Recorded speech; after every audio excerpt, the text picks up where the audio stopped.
वैसे तो दुनिया के अंदर काफी रहस्य हैं, लेकिन आज हम एक बहुत ही चर्चित टॉपिक एरिया 51 के बारे में बात करेंगे। अमेरिका का एरिया 51 दुनिया की सबसे रहस्यमयी जगहों में से एक। इसे लेकर बहुत सारी कंस्पिरेसी थ्योरीज भी दी जाती हैं। इसके चारों ओर तगड़ी सुरक्षा की गई है। इस जगह पर किसी को भी आने जाने की इजाजत नहीं है। यह अमेरिका के नेवाडा में रेगिस्तान के बीचों बीच में स्थित है। यह एक एयरफोर्स बेस है। कुछ कंस्पिरेसी थ्योरीज का दावा है कि अमेरिका ने यहाँ एलियंस को कैद कर रखा है और उनके ऊपर तरह तरह के एक्सपेरिमेंट्स किए जाते हैं। ये जगह इतनी गुप्त थी कि खुद अमेरिकी लोगों को इसके बारे में पता नहीं था। इवेंचुअली साल 2013 में अमेरिका खुफिया एजेंसी CIA ने पहली बार एरिया 51 के होने की ऑफिशियल अनाउंसमेंट की। तो चलिए जानते हैं क्या है इस जगह पर जिसके कारण इसे इतना छिपा कर रखा गया। CIA ने एरिया 51 की ऑफिशियल अनाउंसमेंट तो की, लेकिन एलियंस के होने से इनकार करते हुए उसने बताया कि ये एक अमेरिकी एयरफोर्स बेस है। एरिया 51 के पास जगह जगह चेतावनी लगी हुई है कि अंदर आने की कोशिश खतरनाक हो सकती है। साथ ही हर जगह जवानों को तैनात किया हुआ है जो 24 घंटे पहरा देते हैं।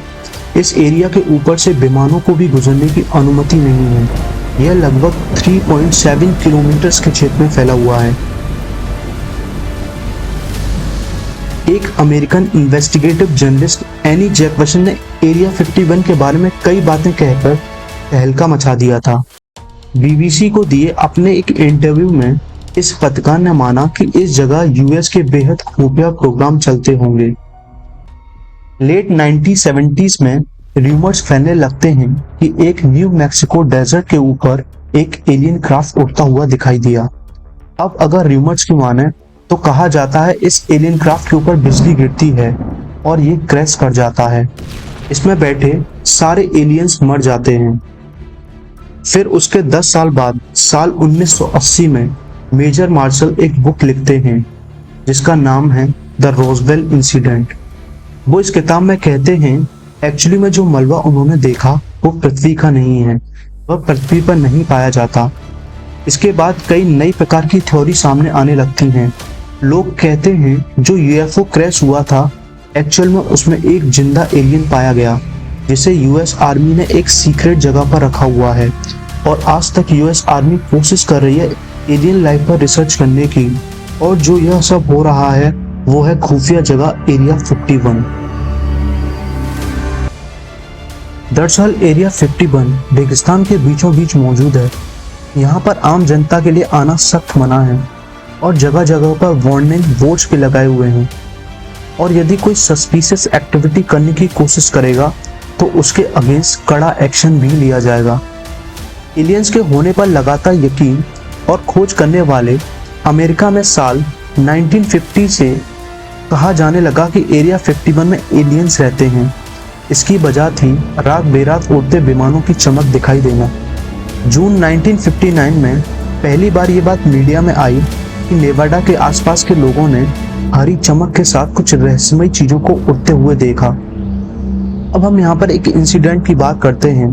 एक बॉब लजार नामक व्यक्ति जो UFO और एलियंस में काफी यकीन रखते हैं, उन्होंने एक पॉडकास्ट के दौरान क्लेम किया कि उन्होंने एरिया 51 और फ्लाइंग सॉसेस को बड़ी गहराई से स्टडी किया है। वो कहते हैं उन्होंने एरिया 51 में एक रिसर्चर के तौर पर काम किया।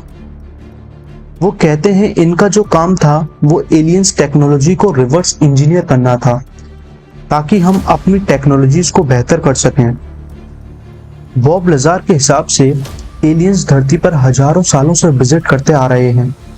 बॉब लजार कहते हैं जिस एयरक्राफ्ट की रिसर्च उन्होंने की वो धरती से 40 लाइट ईयर्स दूर तारामंडल से आया था, लेकिन इनके बारे में कुछ एक्सपर्ट्स मानते हैं कि ये अपने मन से बातें बनाकर बोल रहे हैं।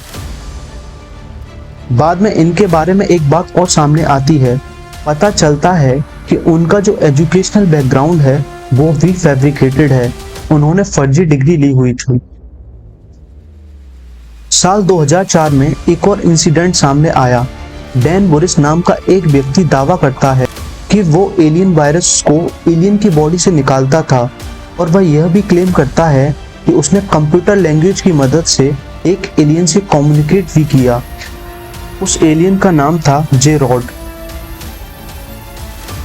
एरिया 51 की जो रेंज है उसका नाम है Nevada test and training range और यह 12,000 स्क्वायर किलोमीटर में फैला हुआ है। इसके बगल में एक और रेस्ट्रिक्टेड एरिया है जिसका नाम है नेवाडा टेस्ट साइट, जहां पर अमेरिका ने न्यूक्लियर बॉम्ब्स की टेस्टिंग करी थी साल 1950 से लेकर साल 1990 तक, इसलिए ये एरियाज रेस्ट्रिक्टेड एरियाज हैं। अब आप ये सोच रहे होंगे कि अगर यहाँ कुछ मिस्टीरियस है ही नहीं तो अमेरिकन गवर्नमेंट इस पर खुलकर बात क्यों नहीं करती। तो चलिए इसे अच्छे से समझने के लिए इतिहास के पन्नों को थोड़ा पीछे की ओर पलटते हैं। बात उस समय की है जब अमेरिका और सोवियत यूनियन के बीच में राइवलरी चल रही थी। एरिया 51 को बनाया गया था हवाई जहाजों की टेस्टिंग करने के लिए और शायद इसी कारण से इसे सीक्रेटिव प्लेस भी रखा गया। जाहिर तौर पर बाहरी दुनिया को इसके बारे में कुछ खास इंफॉर्मेशन नहीं थी। साल 1954 में अमेरिका के राष्ट्रपति ड्वाइट आइजनहोवर एक सीक्रेट लोकेशन की मांग करते हैं जहां से सोवियत यूनियन के न्यूक्लियर वेपन्स की अच्छे से जांच हो सके।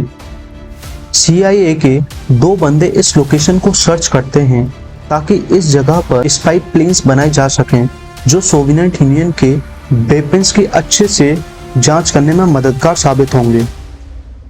यहाँ पर already American government nuclear weapons की टेस्टिंग कर रही थी। CIA कॉन्स्पिरेसी थ्योरीज को खुद बढ़ावा देती है। वो खुद चाहती है कि लोगों को लगने दो कि जो हवा में उड़ता हुआ देख रहे हैं वो UFO या एलियन स्पेसक्राफ्ट है, ताकि वे अपने स्पाई प्लेन्स को सीक्रेटिव रख सकें। वो किसी भी क्लेम को डिनाई नहीं करते ताकि वो यह सीक्रेट रख सकें कि जो आसमान में UFO दिख रहे हैं एक्चुअली में वो हमारे मिलिट्री के टॉप सीक्रेट प्लेन्स हैं। एक्चुअली में जो रोजवेल इंसिडेंट था उसमें जो बलून पाया गया वो एक न्यूक्लियर सर्विलेंस बलून था ताकि वो सोवियत यूनियन के न्यूक्लियर वेपन्स की साउंड को डिटेक्ट कर सके। देखिए, आई फील जहां पर नॉलेज की कमी होती है वहां पर इस तरह की अफवाहें और कॉन्स्पिरेसी थ्योरीज फैलती हैं। तो आज की वीडियो में इतना ही, मिलते हैं आपसे नेक्स्ट वीडियो में।